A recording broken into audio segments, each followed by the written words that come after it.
सम्माननीय सभामुख महोदय, जिस स्टूडेंट्स के दिन मैं संसद में अनुपस्थित थी, मेरी अनुपस्थिति में वहां पे हमारे इस संसद के एक माननीय जी ने जो मंतव्य दिया उसको घृणा का मंतव्य कहा जाता है, अंग्रेजी में उसको हेट स्पीच कहा जाता है सभामुख महोदय, क्योंकि उन्होंने रगत उगलने की बात कही। उन्होंने अपने मेरे पद का मर्यादा नहीं होता तो मैं भौतिक रूप से भी आक्रमण कर सकती थी, ये बात कही। और भारतीय चेली नेपाल के संसद में आके दादागिरी करती है, ऐसी बात कही। सभामुख महोदय, मैं वैसी भाषा प्रयोग नहीं करूंगी, मैं प्रेम से अपनी बात कहूंगी सभामुख महोदय। और मैं बहुत प्रेम और सद्भाव और आग्रह के साथ ये कहना चाहती हूं कि इस मंतव्य को रिकॉर्ड किया जाए और नेपाल के कानून के अनुसार यह हेट स्पीच कानूनी कार्रवाई के लिए पर्याप्त होता है। और मैं सरकार का ध्यान आकर्षण कराती हूं, गृह मंत्रालय का ध्यान आकर्षण कराती हूं कि इसको रिकॉर्ड में लेके और कानूनी प्रक्रिया को आगे बढ़ाया जाए। मैं दूसरी बात कहती हूं सभामुख महोदय कि पूरी संसद की मर्यादा पे और उसके सार्वभौम सत्ता पे आक्रमण हुआ है, इसलिए ऐसे हेट स्पीच को संसद के रिकॉर्ड से हटाया जाए।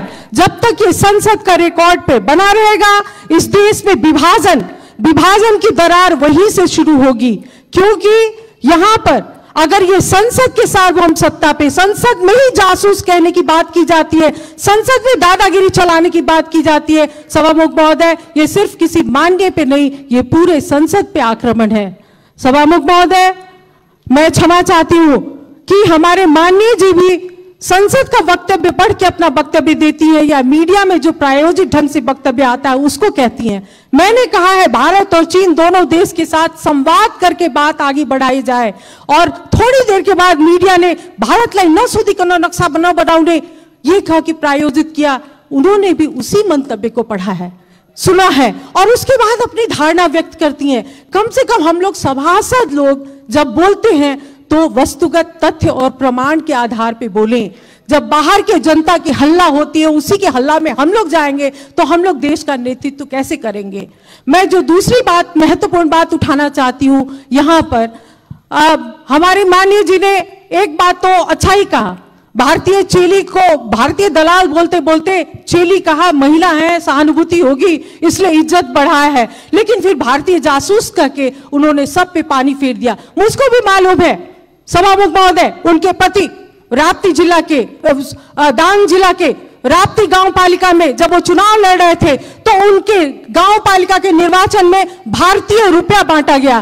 बाद में जब गांव वालों ने पकड़ा कि नहीं ये भारतीय रुपया तो उत्तर की छिमेकी चीन की तरफ से बांटा गया है, तो कहीं इस संसद में बिना किसी बड़ी शक्ति के आरोप के बिना उनको कैसे हिम्मत हुई, कहीं हमारे उत्तरी छिमेकी चीन के इशारे पे तो उन्होंने एक भारतीय चेली पे आरोप नहीं लगाया है। भारतीय चेली ऐसे नहीं आई है सभामुख महोदय, नेपाल के कानून के अनुसार आई है। और मैं एक बार और कहती हूं, मैं नेकपा पार्टी के संसदीय दल के नेता और नेकपा पार्टी के अध्यक्ष और नेतागण से कहती हूं, मैं महत्वपूर्ण बात कहने जा रही हूं सभामुख महोदय, इतिहास की जानकारी नहीं है तो इतिहास की जानकारी हमसे ले। अपने नेताओं और कार्यकर्ताओं को ठीक से प्रशिक्षित करें, हिंदी का नेपाल में क्या स्थान है और हिंदी का यहाँ पे क्या संबंध है वो उनको बताएं, ताकि उनका रगत नहीं उबले।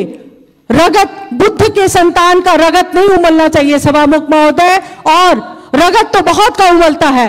जब मधेसी को भारतीय और भारतीय को मधेसी बनाया जाता है तो बहुत लोगों का खून उबलता है, लेकिन हम लोग ऐसे ही चांदी के चम्मच में हम लोगों को किसी ने सभासद का सदस्य नहीं दिया है।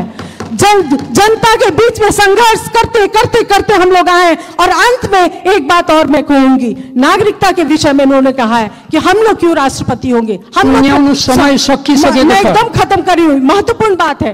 तो मैं भी ये चुनौती देती हूँ, मैं चुनौती देती हूँ कि 2072 साल का संविधान बनाने वक्त में जब मधेसी सड़क पे थे तो उन्होंने आर्टिकल 279 लाके हमारे हाथ और पैर में जंजीर बांधी है।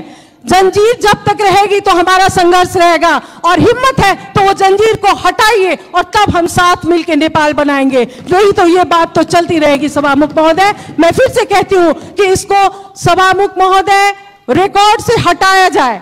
मैं ये मांग करती हूं जब तक इसके बारे में ये घृणा का स्पीच इसको रिकॉर्ड से नहीं हटाया जाएगा, मैं क्षमा चाहती हूं।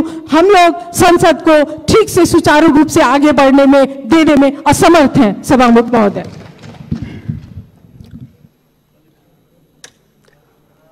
माननीय श्री अमृता देवी अग्रहरी, समय 3 मिनट।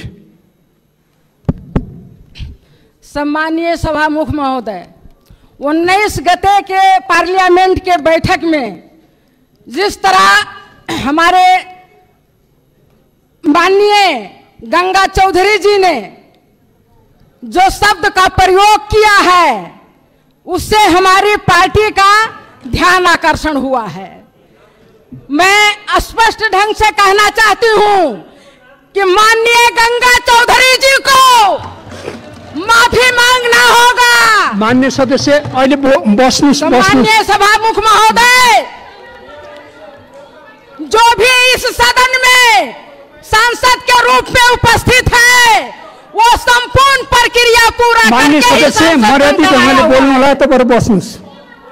इसलिए मैं आपसे स्पष्ट रूप में कहना चाहती हूँ कि ये सदन जो है ये खून खौलाने वाला जगह नहीं है। स्तरीय भाषा में बोलना महोदय, यहाँ खून ठंडा करके बात करना चाहिए।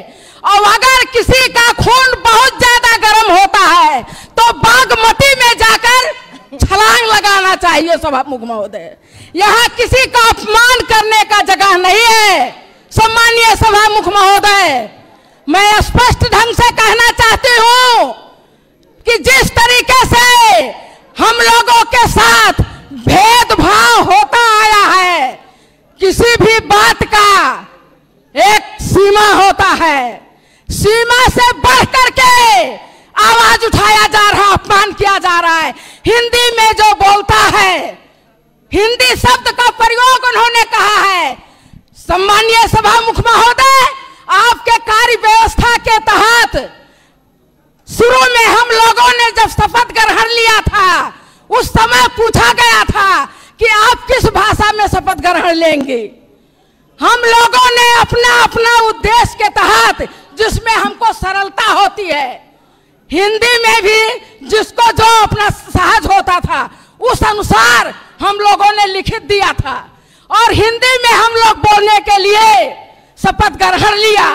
और हिंदी में बोलने के लिए इस तरीके से हमारे ऊपर जो है छीटाकशी होता है, अपमान होता है। हम ये कहना चाहते हैं सभामुख महोदय कि हिंदी बोलने से कोई हिंदुस्तानी नहीं होता, अंग्रेजी बोलने से कोई ब्रिटिश का नागरिक नहीं होता। जिस भाषा को जिसको सरलता होती है उसी भाषा का प्रयोग किया जाता है सभामुख महोदय। इसलिए मैं आप लोगों से कहना चाहती हूँ, इस सदन से कहना चाहती हूँ, अगर इस देश में कोई सच्चा राष्ट्रवादी है तो वो मदेशिया है, क्योंकि मदेश ही देश के चारों तरफ, 3 तरफ मदेशी का बसोबास है, जहां पे आज तक 1 इंच भी जगह मदेशियों के रखवाली के तहत किसी में हिम्मत नहीं हुआ समय सकियो जो आकर के आक्रमण कर सके। लेकिन आज जो सीमा को लेकर बात उठ रही है सभामुख महोदय, बहुत महत्वपूर्ण बात है। कागज के टुकड़ा में, कागज का जो नक्शा है उसमें कोर देने से हमारे नेपाल का जगह फिरता आने वाला नहीं है। आप कोर लीजिए नैनीताल, आप कोर लीजिए हरिद्वार, आप कोर लीजिए खटमाय और पिथौरागढ़, जहां भी कोर लीजिए, उससे हमें नहीं मिलने वाला है। और भारत के लोग भी अपने नक्शा में काठमांडू और पोखरा अपने नक्शा में कोर ले, उससे भारत को भी नहीं मिलने वाला है। यदि जाने अनजाने में पहाड़ी शासकों ने जगह को बेचा है तो उसको वार्ता के टेबल के माध्यम से हमें वापस लाना चाहिए सभामुख महोदय। जगह बेच करके और नौटंकी करने से जगह वापस नहीं आता है।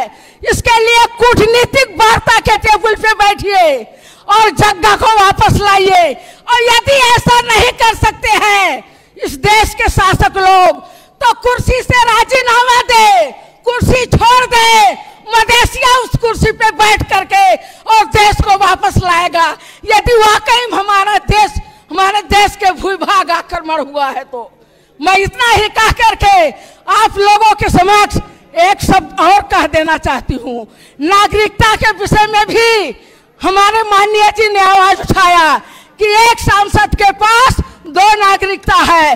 मैं कहती हूँ नागरिक